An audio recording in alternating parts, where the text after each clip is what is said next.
Welcome to the Java Cafe, Java fam.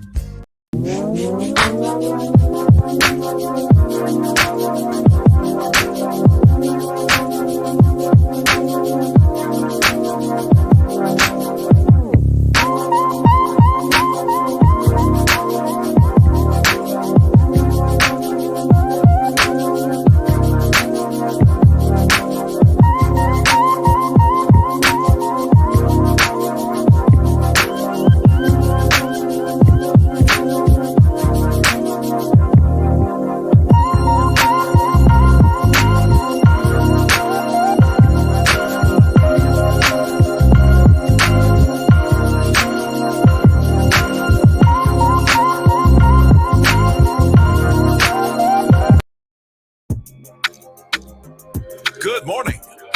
Welcome to the Java Cafe, Java fam. Good morning, everybody. Good morning. Good morning. It is Tuesday, January 25th, 2022, and I've been getting the date right for just about a week and a half now. It is Testimony Tuesday, and again, today is January 25th, and I have a young man in the room that is about to testify, and interestingly so because he's an attorney, but I just need to let you all know, if you're looking and seeing Wow Jimmy, if you follow me from the beginning, you have not seen this sweatshirt in a long time. And I know I called Props this morning and I said, hey, you're going to see some of the old branding just to give him a heads up. And he was like, what do you mean? The hat? No, I'm talking about the original Java with Jimmy hoodie, and there's some significance to me wearing that today. And so I'm going to bring this good brother into the room just to give you some context of why he's important to me and how I met him. I'm just going to bring him in and we're going to talk about it. So, and I'm telling you all now, it's going to be strong brew because this is a very authentic, real brother. And that's one of the reasons why I was so excited to meet him back in 2000 and I believe 18. It was the spring or summer of 2018. And I would like to present to some and introduce to others. Now, officially, he is Attorney Costantino. But I would like to introduce you all to who I affectionately call Bobby Bobby Constantino, a young man from this community, and was very influential in our education, along with others like Rasan Smith, the difference the DA makes. And I met him or wanted to meet him via a tweet. And interestingly so, he's here today because of a tweet. And so, Bobby, before we get into all of that, let's check in, sir, see how you're doing. And then after that, let the folks know why I chose to wear the original hoodie today, because you have a very unspoken but intricate role in the history of what has evolved into Java with Jimmy. So say good morning, sir, greet the people, and end your greeting with one word that describes how you're doing from a mental health status. Jimmy. What's up, bro? Good to see you. It's been way too long. Yes, sir. And I'm glad that you named that like preemptively to steal my thunder. No, that wasn't the intent, sir. It wasn't the intent. I know, but it is Testimony Tuesday, and I was going to name that. And I think we both might have been like a little misty-eyed if we hadn't been prepared ahead of time. So this is good. I'm feeling good. I'm feeling relaxed. Since Rachel took office and I joined that team in 2019, we worked really hard right out of the gate. Rachel, wait, before you go to the work, look at him. Before you go to the work, tell us a little bit about you. Who is Bobby? You did tell us how you're doing. You said good. You did that one real quick, but tell us a little bit about you, because one of the reasons I do that when folks come into the cafe that people may not be familiar with whatever, is so that they understand and know where this passion comes from. And I see you leaned in. Oh, Jesus. Go ahead, sir. So I started my career as a young lawyer. I went to Suffolk Law School. I started my career in the DA's office. Now, this was like in the 2000s. So this is back when, like, Hillary Clinton is talking about super predators and, like, cops is on the TV every other night. And, when you're asking the grownups around you back then, where can you serve? Because I went to a Catholic college where my professors were monks.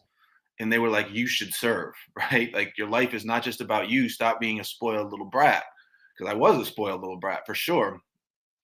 And so I went to law school, like, okay, cool. Where do I serve? And like all of the people in like the all white suburbs where I grew up were pointing like, go to the Army or go to the DA's office.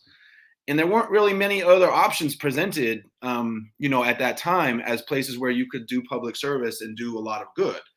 And so I graduated from law school and I was like, sign me up for the DA's office. Okay. And Dan Conley at the time was the DA, and I was assigned to Roxbury Court as a young DA, fresh out of law school, zero awareness of anything that's happening in Roxbury, zero points of contact naturally with anyone who lives there. Quite frankly, I never in 1,000 million years should have been assigned to that courthouse without like intensive intervention, right? Like, anyway, I worked there for like 2 years in the DA's office, that I currently went back to, or I'm not currently there anymore, but that I had gone back to before last week. And very quickly, I was just like, what is going on? Like, we're all being told that like this is doing a lot of good. And all I kept seeing was like the same people over and over again for the same minor type, nonviolent, like property crimes, like driving offenses, stuff like that. And you go through this whole process of like a trial and putting a case together, you do all this work, and then like literally the probation or whatever the conviction happens, and then like not but 2-3 months later, you see the same person again. And after seeing that so many times, you just start to say, what is going on here? Like, this isn't working. This isn't smart. This isn't a good use of resources. We're doing all this work and we're not providing for any of the needs that people have that are leading them into the courthouse in the first place. And so I quit. And I quit very publicly, and I had a bad breakup with the office, and I basically said, I don't know why yet, but I know that what we're doing is wrong. And so I left. I did a lot of other things. I moved, to one of the neighborhoods where I had been prosecuting people. I moved to Drayton Ave, which is like the corner of Columbia Road and Quincy Street, and I lived there for 5 years. And I had seen thousands of police reports that go like, officers from this unit, and this unit arrived on scene and, addressed this individual and began speaking to this individual. But when I lived there, I would see what that meant. I would see that these 3 units responding on the scene meant that they came going 80 miles an hour the wrong way up the one way. All the kids that are playing on the sidewalk run into the house. And then you'd see like Rambo get out of the cruiser, like, some white dude who doesn't live there, doesn't know anybody there, start screaming at people, fuck you, who are you, what are you doing, right? Like, I'm there like, yo, what are you doing? Hey, do you live here? What's your name? Get the fuck out of here. I'm not talking to you, right? And like, that was like one instance of like many like that, where I began to see like the way that the criminal justice system interacted in reality, with people that live in neighborhoods that are disproportionately, contacted by the system. And so real quickly, I was like, wow, I had it all wrong. I can't believe that like this was where society was telling me to stand. And so I just did a lot of different work, advocacy work, activism work. I lived in that neighborhood for 5 years. I still have very deep connections to the people that live there. I, get calls weekly or monthly about, hey, someone's kid is just got locked up, or, our lawyer's not calling us back, or we need a lawyer to help us. Just, it's like, the trauma and the implications of the way that this system interacts with people is just, it goes on for generations, right? I'm seeing the kids that I knew as like second graders and third graders now, like as adults, getting calls about having to help them get lawyers and things like that. So anyways, I never thought I would work as a DA or in a DA's office again, for sure. And then Rachel started being Rachel. And it was like, who is this person? Like, I could do this again if that's my boss. And so that's kind of like how I came back into the mix. I was going to ask, I was like, after all of that, and I mean, I know, but after, all that you've explained, and it's funny because you have somebody right here that says you're giving them flashbacks. I grew up in Columbia Road area as well. And so a scene is assisting to testifying, to the fact that she saw that happen. And so I had that thought as you're talking, and I know why, but okay. So you were aware. Let's speed up. So we checked in about you. Let's go ahead and give folks the significance of this sweater and why because the other day when you said it, how many times did I scream Bobby? At least like 12 times. I was like, Bobby, because I remember, tell the folks, I'll shut up. True story. Like 3 years ago, like to this month, I think it was January 19. Like Rachel had just gotten elected, and I was making the rounds trying to help put together partnerships because she said, I want to bring a new lens to this work. I want to help people with substance use. I want to help people that are dealing with mental health crises. I want to help people that don't have places to stay, that are like, trying to keep out of the cold. I want to help them find places to stay. And so I was trying to get in touch with Thaddeus Miles because he was involved in like a lot of housing placement work at the time. And you knew him, and we were just happening to like be texting about something. You're, oh, I know him. Let me connect you. And you're like, hey, let me just come with you. I need to catch up with him anyway. So you and me, I'd never met Thaddeus. We walked into his office. Is he on today? Let me just see. Yeah, go ahead. Like, Thaddeus mentors like half of Boston, right? So we walked in, we had an awesome conversation about, finding housing placements and what we could do, and like, got some follow-up steps and some action items in place. And then I didn't realize that you two had a conversation that had been waiting a while in the wings. And so, like that thing where like Homer Simpson just kind of like fades back into like the bushes, like Thaddeus was waiting for you. He was ready for you. Right? And he turns from me and he's like, all right, cool, Bobby, thank you. But I didn't leave. I'm like still in the room. He's like, now, Jimmy, we need to talk. It's like, he's like, Jimmy, I love your show. I love you. You're smart. You're gifted. You're talented, but your stuff ain't right. Like your green screen, your branding, your background, your camera, your mic. It wasn't even a full show then. It was just me going live. I know. He's like, Jimmy, I'm tired of these lives. You need to get your branding better. You need to get your thing on point. Like, get it all going. Like, you can do this. And I remember, like, you got like upset. Like, you were like, he was rough with you a little bit. And I'm just kind of like, you wasn't supposed to say that part, Bobby. I know. I'm sorry. But it was really beautiful at the time, because I could tell that you knew he was telling you the truth. And you, at that time, were having a hard time getting your mind around what all of this meant for you. And I don't think you knew at the time yet, or you were figuring it out right there when he was saying to you, speaking a word to you. This is Testimony Tuesday, and he spoke a word to you that day. Bobby, don't stop, sir. And like, I was watching this intro this morning when you're doing the thing, like, and it's like, wow, Jimmy, like, I'm so proud of you. Like, it's like you listened and all right, they got the look, they got the story. Let's move on to you, sir, before you have me misty-eyed like the other day. No, I just, when you said it the other day, I literally, like, I was the type of conversations Bobby and I have, I can't sit still. I wind up pacing. And when he said that, I literally screamed like, Bobby, Bob, like it hit me, because I literally remember Thaddeus had a regular, like that beige color wood desk. I was sitting toward the front. Thaddeus had all his he's going to get me. Thaddeus had all his Apple stuff there. We were talking about that. And you were sitting a little to the right, but behind me. And so to think about it now, did you push your chair back when Thaddeus started? You were behind me, man. But it is so, it is just so interesting to reconnect with you about a tweet and think about that we met, because I saw something you tweeted on Twitter, and we were working in that space. I'll be transparent. You remember at first I wasn't, with Rachel Rollins and all that. She ain't from him, blah, blah, blah. And then I learned. And so let's transition into, Bobby, you decided to go in with District Attorney Rollins. And what was your charge? We see the title on the flyer. You were the Director of Innovation, I believe, and Strategy. What was the charge that she gave you? Yeah, so my title is Chief of Innovation and Strategy. And what that meant was that I managed the office's external research and data portfolio. And, for 20 years, that office has been telling the community there's no data. We have no data. We have nothing to share. There's nothing we can analyze. It's really hard for us to know anything. And so the charge that Rachel gave me was to go in and look at the data and say, what's there? Is there anything there worth using? I've made promises to the electorate, and I want to keep them. And most importantly to me is I want to know, are we improving public safety in making these policy changes or not?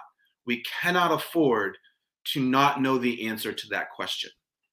So before she even was sworn in, I was down in New York, and in different funding circles, like talking. I went down to Philly, met with like, the people in Larry Krasner's office. I went down to Manhattan, met with people in Cy Vance's office, and like talked to folks at like FJP and these Fair and Just Prosecution and these other offices that had like been leaders in data and policy, and just asked around like, hi, everyone. Rachel's about to take office. She's made promises that she wants to decline to prosecute 15 categories of crimes. These 15 categories touch upon 26 distinct criminal code sections. And we want to measure whether or not declining to prosecute these crimes is going to have an impact in public safety. Is it going to be quantified? And it can be quantified. Precisely. Yep. And so we got really lucky right out of the gate. An academic researcher, she's a data science, a PhD. Her name's Anna Harvey at NYU. She runs the public safety lab there. She's brilliant. In hindsight, it was like the most serendipitous, like, I don't know if you believe in God or like the way that the universe sometimes puts pieces together. Yes, sir. But it was one of those things. We had lunch in New York City. We hit it off instantly. She's like, I'm about a couple days away of submitting a funding request to study the impacts of misdemeanor prosecution. Your list of 15 is misdemeanors, right? I was like, yes. She's like, do you want to add my name? I was like texting Rachel, should we add our name? She's like, yes, all caps. So Anna adds our name to this thing. The other offices that were supposed to be in it drop out, and then it ends up being just Suffolk County that was analyzed. Okay. And so let's go into some, because if you know Bobby, and I like data too, and we're not going, I can hear props now, not too much data, but there's a drum beat that I want to set. We're going to talk about, Bobby referred to the fact that he's not there anymore. We're going to talk about that in a few minutes, but let's go into this data, Bobby. So this first slide, we're going to share about 4 slides with you, because this was quantified. This work isn't any longer anecdotal. You all were able to work with this doctor and study. And so let's go. What does this first slide mean to us right now overall? Reduction in new misdemeanors, 67%. Reduction in new felonies, 75%. Layman's terms, what is that, sir? Yep. So that is a very brief summary of the findings. And so I've got my Rollins memo here. Hold on here. So that's the memo. What was it? Was it 150? This is the memo that Rachel and I and some others wrote when she first came in, basically announcing her new policies and giving the staff guidance. And so this right here, Appendix C, was the declination and diversion policy. And what this did was it flipped on its head the presumption that we normally prosecute these cases. So now we normally don't. There are exceptions, right? If someone has picked up like 15 of the similar type case in the last month or two, and like they're a risk to themselves or others, then there may be more of an intervention that's put together by staff, right? In every case, staff are thoughtfully thinking about this. But in most cases, you don't need to do the whole prosecution. And so what happened was Rachel implemented this policy with this memo. And then the declination and diversion of these charges on this list went up a lot. It went from like 54% in the 5 previous years to like 78%. So a big jump. It went up on the cases that you were not prosecuting from 50 to 78. Okay. Precisely. So a big jump, an unprecedented jump in the history of the office. And we'll get to this in a little while, but like there are people out there, including the new acting DA, who are saying things like, well, offices have just been doing this, where they're all doing this. Well, then show me the data that shows that you're jumping from 55 to 78, and then we'll talk, right? Because they're not. So anyways, this was a big change, a never before seen change. And the academic researchers that I mentioned earlier came in and studied it. Now, they didn't just study like the effects of this and said, well, we think it could be the policy. We think it could be something else because services were increased or something. They used what's called like a causal empirical research model. It's called as if random assignment. Too complicated for most of us, I know. But what that means is that they are able to collapse all of the differences in cases. They collapse geography, they collapse race, they collapse the criminal record, they collapse everything except whether your prosecutor prosecuted your case or did not. Okay. And so the only difference that they looked at, because they were able to remove all of those other factors, was did the case get prosecuted and did it not? And they were looking at all nonviolent misdemeanors in all of Suffolk County's history that are in the data. So back to 2002, all the way through to a full year of the Rollins memo. And they looked at hundreds of thousands of cases. They narrowed it down to a group of the ones that were prosecuted or not that could have gone either way. And then they looked at the outcomes for those. Okay. Now, if you want to go back to that slide shows you what their findings were for non-prosecution. And for anybody that wants to learn more, there's a link there that you can. I know people are going to say, Jimmy, is too small, but we can post it. I'll do my best to explain it quickly. So what this means is that not prosecuting these nonviolent misdemeanors results in 67% fewer future misdemeanor contacts with the system and 75% fewer future felony contacts with the system. So non-prosecution reduces future contacts with the system. Or put another way, prosecuting those same cases will increase the number of future felonies and future misdemeanors that we see in Suffolk County. And so this is massive, right? Can I ask you a quick question off the top of your head? Just a thought looking at these numbers.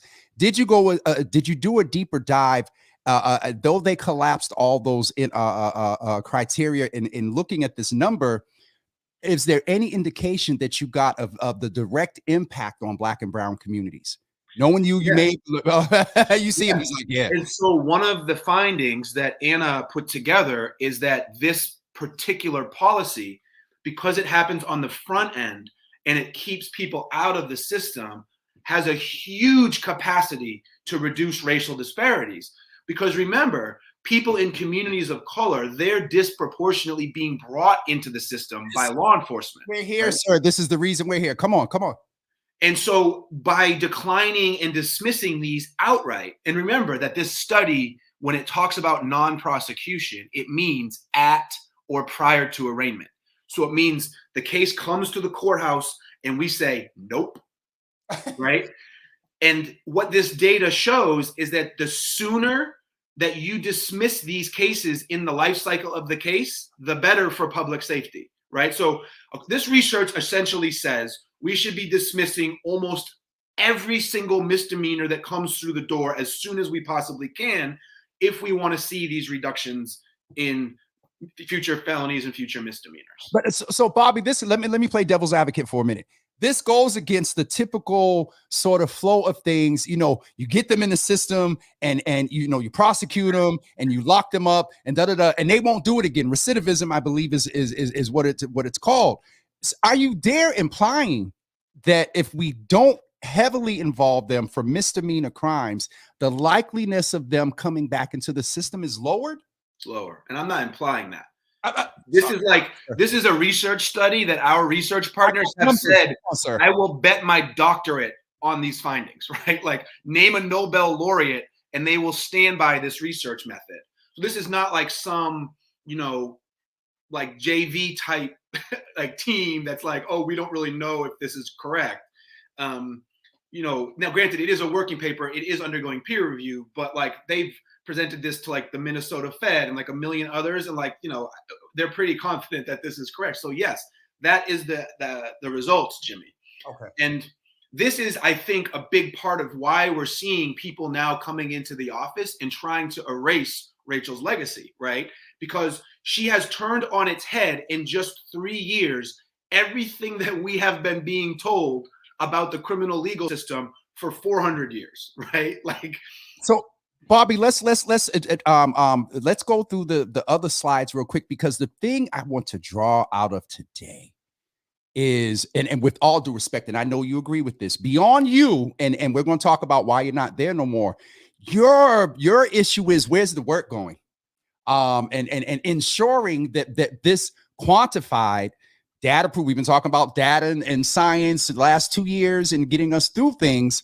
Well, there's data and science now that proves that her approach in that memo has an impact. And because it had such an impact on Black and brown communities, one would think that in this time of equity and post George Floyd racial reckoning that, especially, never mind, I'm not going to get in trouble. So slide number 2, Bobby. I'm going to behave. This was just a sampling of the media that resulted from this study. So the Boston Globe, Ed Board, Commonwealth Magazine, WBUR, David Byrne. It was also in Time Magazine, USA Today, Washington Post, New York Times. This thing made the rounds nationally.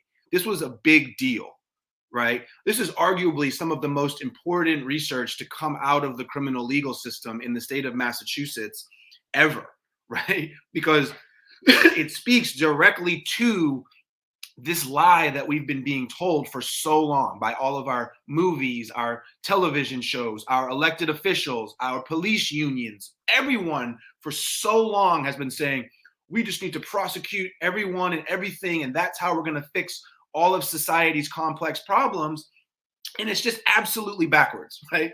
It couldn't be further from the truth.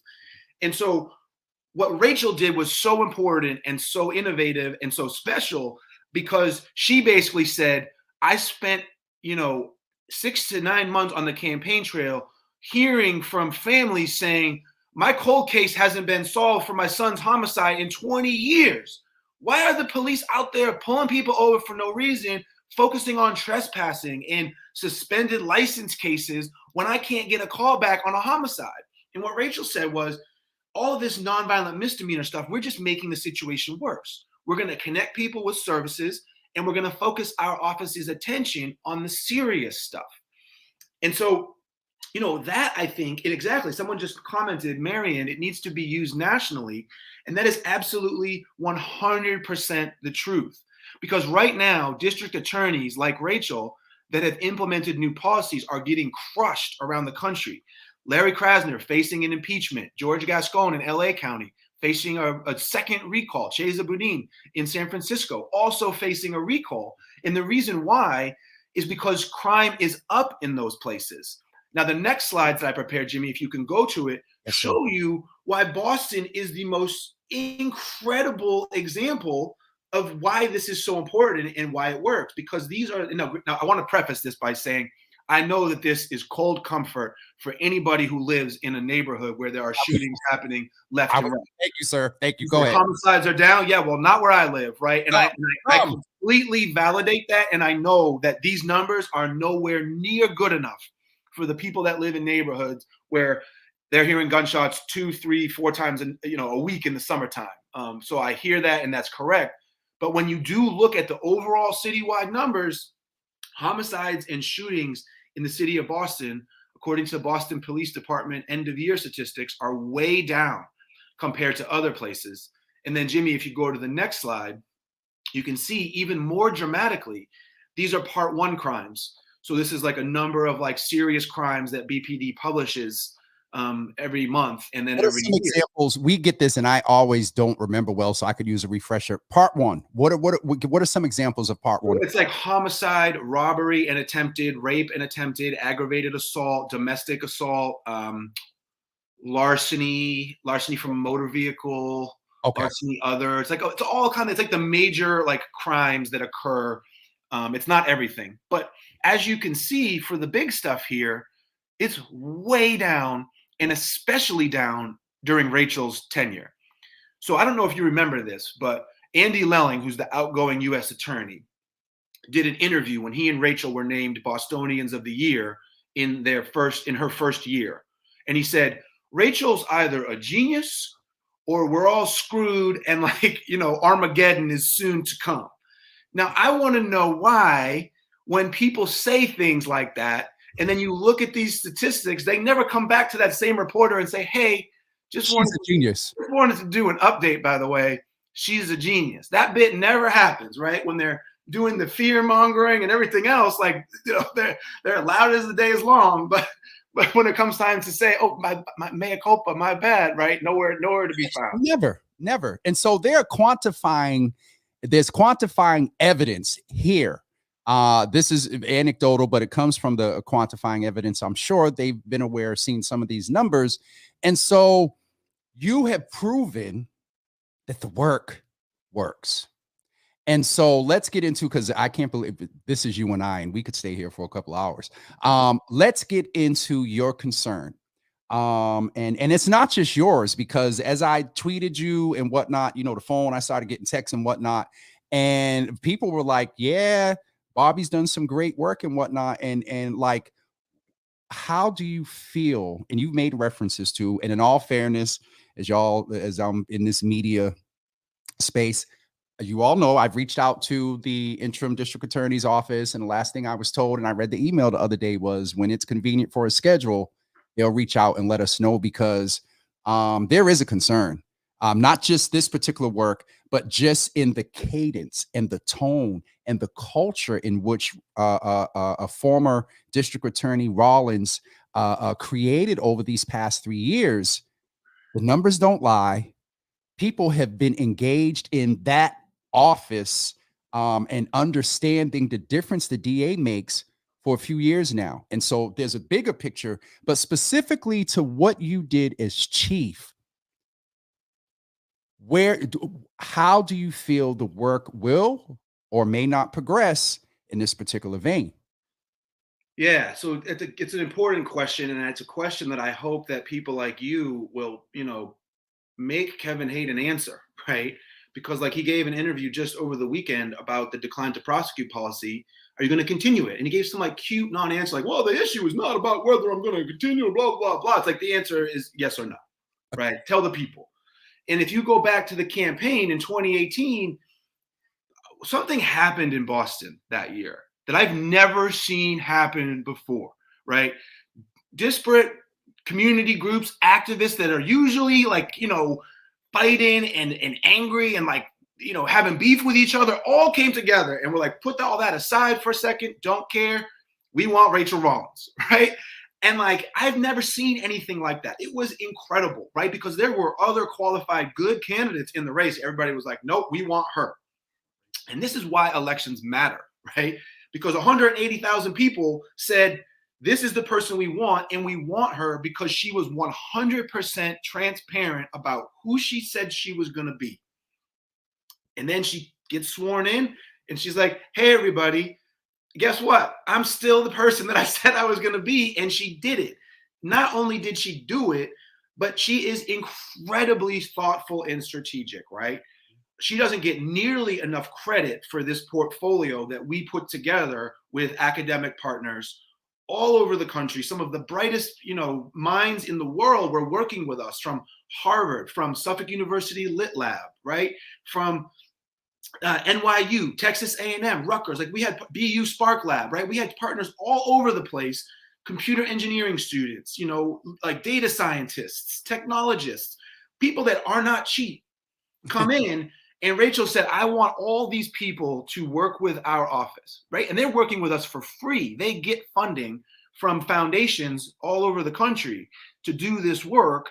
And we want them to help us keep my promises to the electorate. And Rachel's the kind of person who like carefully curated and crafted every one of these projects, every one of these relationships, right? So, we had people helping us because Massachusetts is still putting paper files. Human beings have to take a piece of paper and then go like this and type every single thing from that piece of paper into the computer. It's 2022.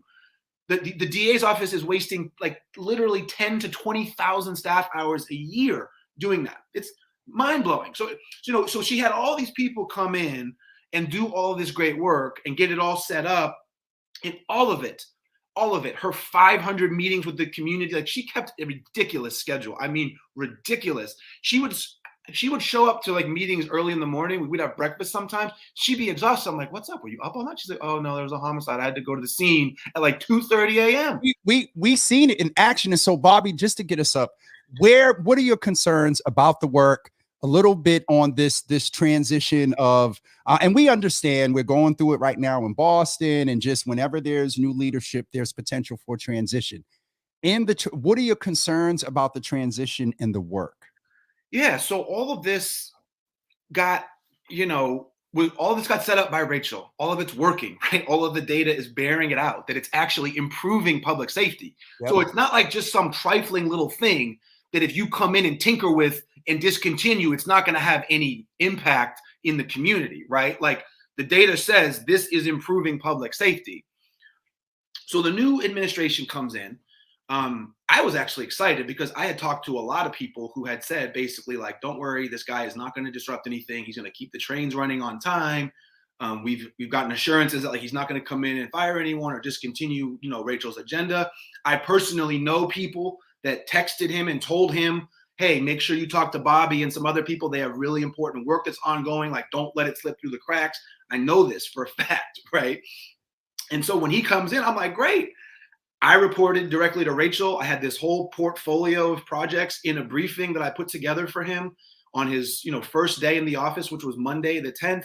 I sent him a really nice welcome email, like from my state account, like, welcome back, Kevin. Not sure if you remember me, but many years ago, I was a new prosecutor sending DI requests your way, right? Well, here's what I'm working on. Here's the whole portfolio. I know transitions are very difficult. Let me know when you're ready to discuss. And next email I get is not from him. It's from someone else saying, we need your resignation letter. So I had discussed with the old staff and the new, I have no problem resigning. I will resign if, one, I have a job lined up that has health insurance for my 7-year-old, and two, all of my projects are safe. As soon as those two conditions are met, I'm good, right? Like, let's just be clear, because people hear word resign, and I don't want it to, don't go into detail, but your resignation was not based on any work or anything like that. It was something else. And so because I don't want there to be a bad impression. Way back when we first started discussing this, it was when Rachel was up for confirmation, and I was talking with members of the old staff about what are we all going to do, right? It was a lot of uncertainty. We didn't know. And so, all of us way back in the beginning, like, when I met with you and Thaddeus, I was commuting to Boston each week, and I was living on Whitfield Street in Dorchester. And then my daughter is in New York City. She's 7 years old. So I was commuting each weekend back to be with her on the weekends in Brooklyn. Then COVID happened, so we were all working from home. And so when people started coming back from COVID, we had a conversation like, do you want to come back? Do you want to resign? What's your plan? And I was like, I'll resign, no problem. If my projects are safe and I have a job with health insurance for my kid, I'll resign, no problem. But I need my projects to be safe. I need to brief the new DA. I report to DA Rollins, which means I report to acting DA Hayden.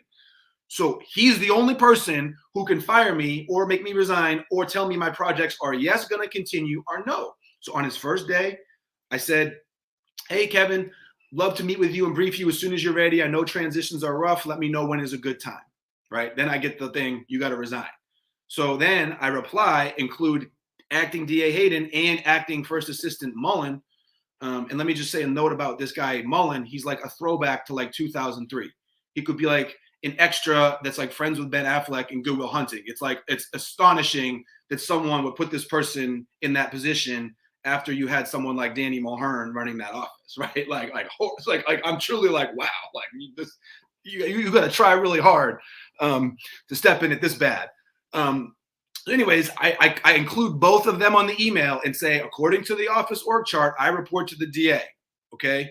And these are my projects. I need to hand them off. They're extremely important. They're worth a lot of money. Our partners are nervous. We have students waiting to work this semester. I need answers. So I know things are busy. I know we discussed coming back to the office. So I'll see you all on Tuesday, and I will be in the office until we have a chance to hand these off. Next email I get is a reply to that email saying, we, not me, we disagree with you. You resigned. Rachel accepted it. Your last day is the 15th. So and again, in this media space, I have reached out to Kevin Hayden's office and requested that he come and talk not only about it, personnel and all that he really can't go into, but the main crux of this. And I will say this, Bobby, as a friend and someone that's worked with you in the community, it's messed up. That now you're probably, and I don't know the details, but the situation, insurance, your daughter, and importantly, I hear of course, your daughter's priority in insurance, but right after that, you're talking about the cases and the fact that students are doing this. We understand in this work, there's research projects and whatnot. The term capstone, some of them may have been seniors. And so there was not only the concern for the students, but then the community as well. And so what are the implications if this work does not continue? You have this data now. It's in peer review. So it is not because I've been medicine, I'm familiar with the process of peer review. What are the risks if this if the culture that DA Rollins created and it's changing, what are the risks and the direct implications on folks that live on Drayton, on folks that live on Whitfield and Blue Hill, Columbia Road? What are the implications, sir, if this work does not continue? If the work does not continue to influence the approach and understanding the difference the DA makes? Right. Well, I mean, this is the problem, right? Is that this new administration is coming in and being reckless about all this, right? Like, Rachel, for example, let Greg Henning stay on for like a month or two, I think, right? Because she knew the importance of the work, and she knew that institutional knowledge, having continuity, is of utmost importance during a transition. And so, she didn't come in with like pride or like ego or like an axe to grind, right? She cared about the communities, and so she led with that. And so Greg stuck. No one would fire a prosecutor that had a portfolio of cases that they were prosecuting, right? But the first thing this dude comes in is just like scatters them all in the wind by cutting me loose, despite my multiple requests to meet with them and brief them. And like, what's wild to me, Jimmy, is that this guy gave an interview over the weekend. Well, when he was pressed by Soraya at GBH, she said, "Are you going to continue these projects?" And he said, "Well, are we going to continue all of them? I don't know. I have so much to learn about them." And I'm like, you have so much to learn about them, bro. All you had to do was give me an hour of your time. Once things calm down with the transition, tell me who you're appointing to take this over. I will have a Zoom meeting with all of our partners. I will introduce everyone, get everyone up to speed, hand off the relationships, and then you're good to go. And this guy's coming in like he just got elected, and he's got 4 years. He's got 8 months, and he didn't get a single vote from Suffolk County. He got 1 vote from Charlie Baker, who doesn't live in Suffolk County, right? Like, and he's coming in acting like he's got this mandate from the will of the people. Well, the people already spoke. They gave you the mandate. The mandate is what Rachel did and what she set in place, right? So if you want to honor the will of the people, then he needs to come out right now and say, "Don't worry, I am continuing the decline to prosecute policy. And I got another, 2 or 3 more items that I can give you if you want to hold him to account of things he can do to prove that he's going to continue what Rachel started." Because if he doesn't, the data that we just reviewed is at risk of going in the other direction. If this office starts prosecuting all of those misdemeanor cases the way that it used to in the past, if it goes back from 77% decline dismissed to 54, then you risk seeing all of those misdemeanors and felonies that were avoided actually now happening again in the future. So to me, it's like this isn't just like some cute little game. Like when GBH asked him, like, are you going to continue this? He was like, "Well, I don't know if the question is really about continuing it or not." It's like, yeah, it is. Like, the people in the communities that are most impacted by these problems and these crimes, they're the ones that are going to be hurt the most, not you, right? They're the ones that are going to suffer if you reverse all of these gains. And so it's not like some like little thing that you can be cute about. It's actually the safety of the communities, of the people that, live in Suffolk County. And it's not something you take lightly. Bobby, to this point here, and we got to get ready to wrap up. I'm going to have you back because I want to, there is a DA's race this year. And so with Where You Can, and Carlos Enriquez is on, and I do this with him sometimes too. I want to definitely build with you and have you, participate with us as a political commentator. And so we can really ensure that, to Carlos's point here, the will of the people has to be exercised by the people. You talked about the 180 mandate. Kevin was not elected. He got Attorney Hayden was not elected. He got 1 vote. I will say that, a transition and whatnot, we do have to give opportunities and chances. But I just want to say generally a point that you made across the board in all transitions. Institutional knowledge is valuable. Institutional knowledge is valuable in transition. Institutional knowledge is valuable in transition. I'll leave that right there where it needs to go. I really appreciate you, Bobby. I want to take space just as Jimmy and Bobby and say, keep your head up, sir. The commitment to this community exudes out of you. We need this type of information and understanding and awareness in the community to ensure that when people are going out and looking at candidates, they are making an informed vote. We have the DA's race, we have the Secretary of State, we have the gubernatorial, and then some of the Senate races as well. But we have to ensure that we pay attention to this race this year. And again, we've reached out to the interim district attorney's office, and we're waiting to see and have him come in and talk with him about where his priorities lie. Will he continue this model? And, how does he respond to the research? Have you looked at least at those 4 slides? And so that, Bobby, what do you want to close out and say and in a manner of challenging the people to get ready for the race this year? I see like in Carlos's comments here too, like people are like, they're nervous. They're concerned that all of this important work and all of this data and everything that was done is all just going to slip away. And I share that with you. So I am at your service, right? Like during this campaign, as it heats up this summer, whoever's in the race, like if anyone has questions about the data, about the office, about anything related to personnel or anything else, anything I'm legally allowed to help with, I am at your service. Rachel got elected on a transparency platform, right? People that come from these offices are never transparent. They never do this, what we're doing right now. They never do what Rachel did, which is invite people in to come and look at what's going on and to report it back to the communities that these offices serve. And that's what needs to change. So I know Rachel, I don't want to overcommit her here, but I would bet anything that she would come back on this show during the campaign and help the community know what's going on and where things are. And I commit to doing the same. I will answer any questions and help anybody that they need get the information that they can use to get themselves elected district attorney in 22 November? Yep. Like in November, like that will continue the what Rachel has started. I'm at your service. Just tell me where I can be used. Bobby, I appreciate you, sir. And it from the tweet, and you've been consistent.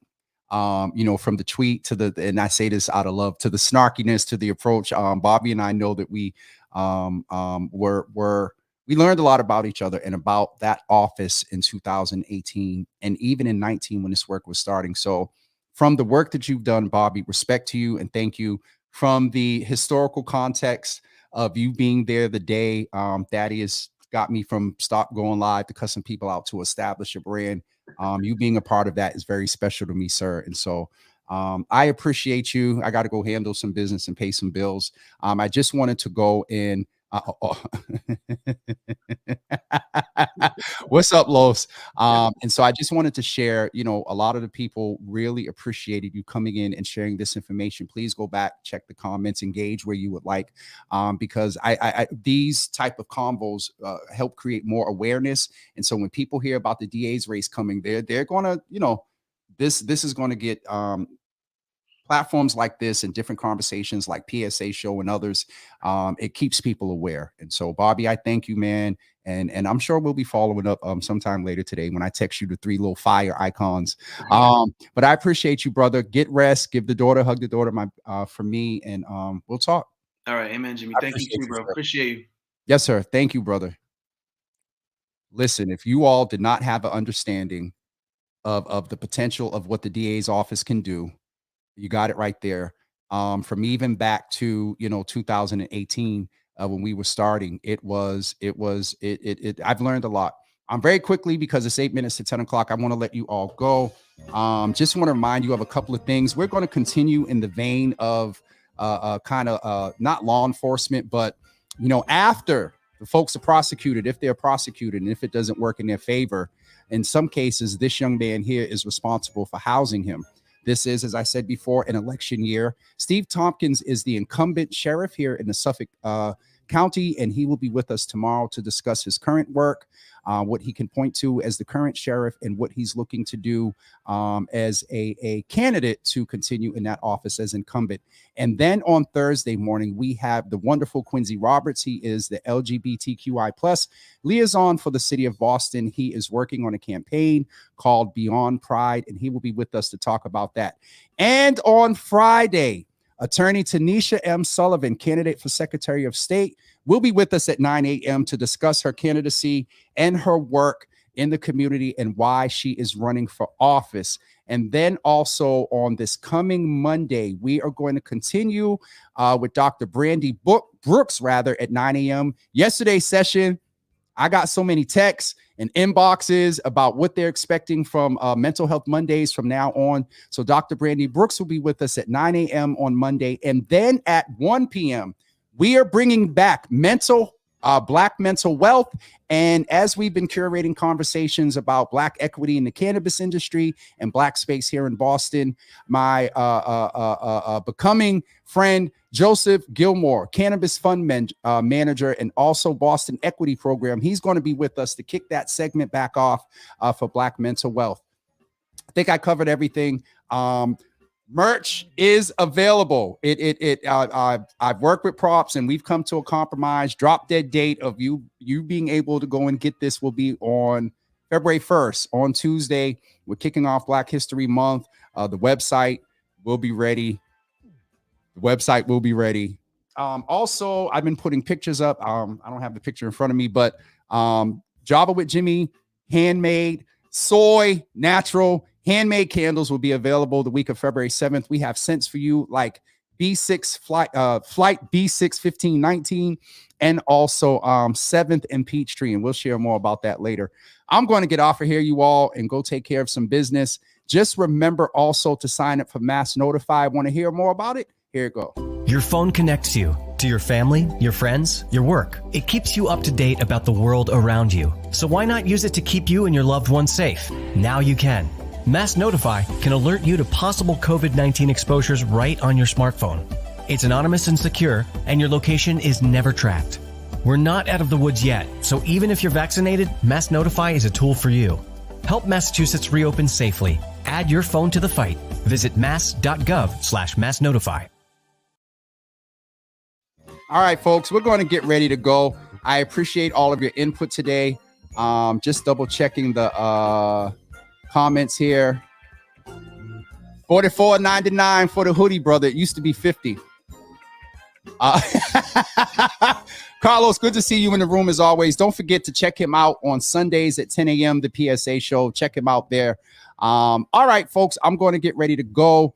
We will talk to you tomorrow morning at 9 a.m. with incumbent Sheriff Steve Tompkins and Pastor Marion. Thank you. Thank all of you. The website is coming, Kelly. It's javawithjimmy.com, but the team is waiting on me to finish about another 12 blog posts that I need to put on there. And so with that being said, Linda, thank you so much for being in the room today.